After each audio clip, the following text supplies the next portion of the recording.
पुरुषोत्तमम। विषय है भोग और प्रसाद। हम लोगों ने ये दोनों शब्द खूब सुनते हैं, भोग के बारे में, प्रसाद के बारे में।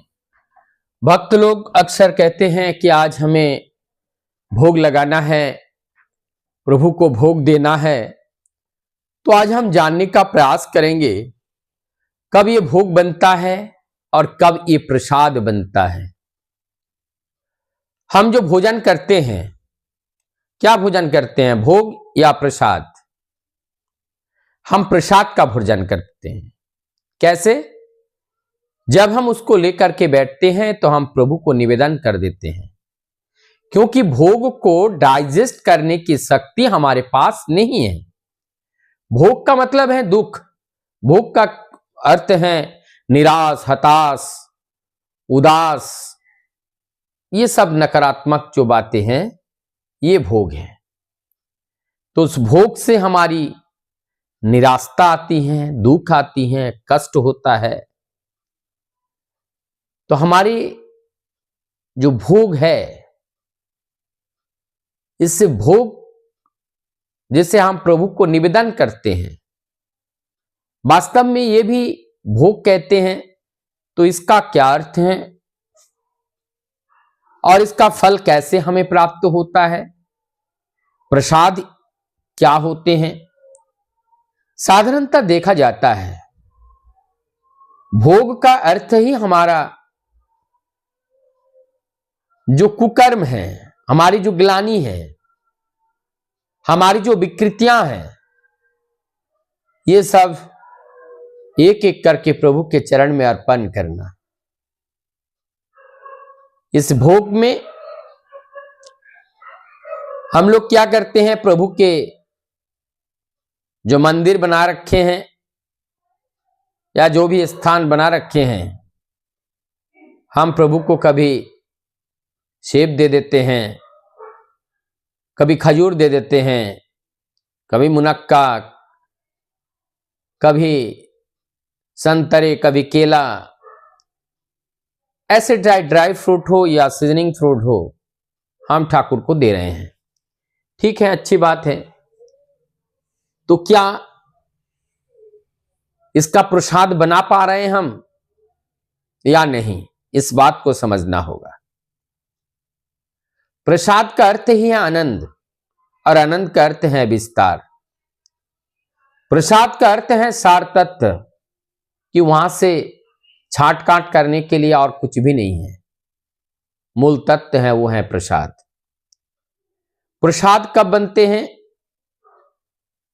हमें अगर खाने में अच्छा लगता है सेब, और वही सेब मैंने बाजार से खरीदा, ठाकुर जी का भोग लगाया, और लगाने के बाद फिर हमने उसको ग्रहण किया,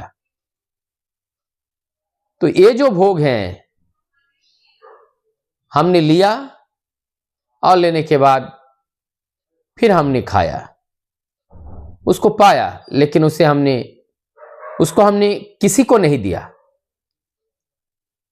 और बाजार हम जाते हैं, नया आइटम खरीद के लाते हैं, भगवान को उपलक्ष्य मात्र बनाकर उनके मंदिर में हम लगाते हैं और तुरंत निकाल करके लाते हैं, और हम अकेले या परिवार के लोग मिलकर खा जाते हैं, और वो किसी को हम देते नहीं हैं। तो बताइए, ये भोग हो पाया या प्रसाद हो पाया? क्या है ये? हमने भोग ही लगाया और भोग ही पाया, प्रसाद में वो तब्दील नहीं हुआ। क्यों?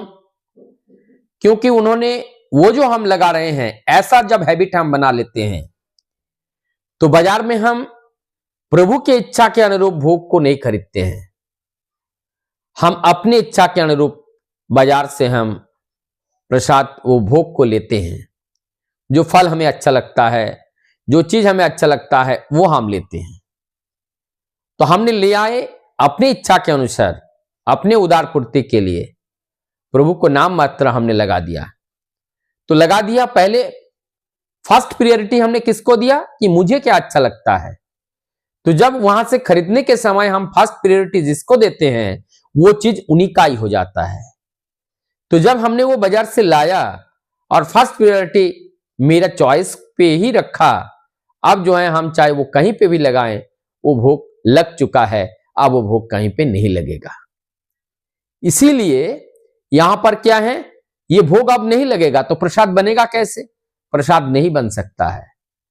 तो इसीलिए उसका वितरण होना अत्यंत जरूरी है। वितरण का अर्थ भक्तों को वो बांटना है। जब तक ये बांटेंगे नहीं, उनके इस प्रसाद को बांटेंगे नहीं, बांटने से क्या होगा, वो सुनेगा ये क्या है, उनको बताया जाएगा ये प्रसाद है, उनके अंदर एक भक्ति का जागरण होगा। तो हमारी कार्य के माध्यम से किसी के अंदर अगर एक भक्ति या श्रद्धा का जागरण हो रहा है तो वो श्रद्धा और भक्ति हमारे अंदर भी उत्पन्न होगा। लेकिन इसके लिए ये दरवाजा खुलना पड़ेगा। कौन सी दरवाजा, ये भक्त लोगों को देने के लिए। जब हम उस भोग का ठाकुर जी को लगा करके वितरण करते हैं तो वास्तव में वो प्रसाद का रूप लेता है। और यदि केवल हम अपने उदार पूर्ति करते हैं, परिवार के लोग तक सीमित रखते हैं, तो ये प्रसाद में तब्दील नहीं हो पाते हैं, ये भोग का भोग ही रह जाता है। फिर इसको ग्रहण करने से बहुत ज्यादा फायदा नहीं होते हैं, क्योंकि इसके माध्यम से हमारे जीवन में किसी भी तरह का उन्नति नहीं होता है। उन्नति कब होगा, वास्तव काम करने से।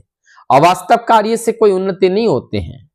नॉर्मल वे में चलने से ही वास्तव में जीवन का आनंद का उपभोग कर सकते हैं, लेकिन एबनॉर्मल वे में चलने पर हम जीवन के वास्तविक आनंद का उपभोग नहीं कर सकते हैं, वो नकली आनंद का उपभोग करते हैं और जो हमारे जीवन के लिए घातक होते हैं। इसीलिए हमें आप समझना पड़ेगा भोग किसे कहते हैं, प्रसाद किसे कहते हैं, और इस भोग क्या है। भोग के अंदर दुख और कष्ट, ये समझो कि ये टॉक्सिन है।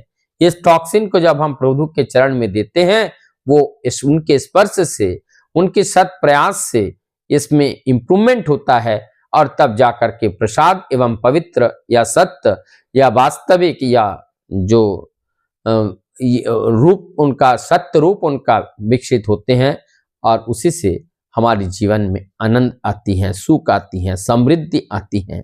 तो कब आती है, जब हम निरंतर प्रसाद का ग्रहण करें। तो हमें क्या करना है, निरंतर प्रसाद पाना है। अगर कोई भी व्यक्ति हमें कुछ भी देते हैं, सबसे पहले मैं अपने प्रभु को निवेदन करूंगा। जब हम अपने प्रभु, अपने हम जहां पे भी बैठे हैं वहीं से हम प्रभु को निवेदन कर दिए और निवेदन करने के बाद फिर उसको काट के हम उसको बांट लेंगे। और जब काट के हम उसको बांट लेते हैं तभी हमारे अंदर एक तरीके का आनंद और हर्ष उल्लास का सृजन होता है और तब ठाकुर जी खुशी होते हैं। तो ऐसे भोग और प्रसाद के बारे में हम लोगों ने जाना।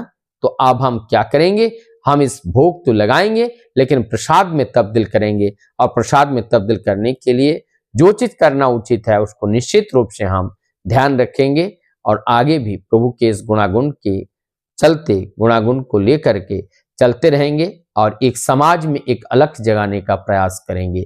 और जब जिनके समाज में एक अलख जगेगी तो एक सुंदरता, एक मधुरता, समाज में एक बहुत बड़ा परिवर्तन आएगा और वही परिवर्तन से राष्ट्र और दुनिया को भी एक लाभ मिलेगा, एक पथ मिलेगा, एक आशा का किरण मिलेगा।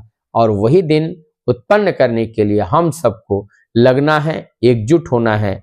हम सब आर्य सनातनी हैं और आर्य सनातनी के झंडे के तले इकट्ठे होकर के हम अपनी विजय रथ को आगे बढ़ा कर ले चलेंगे।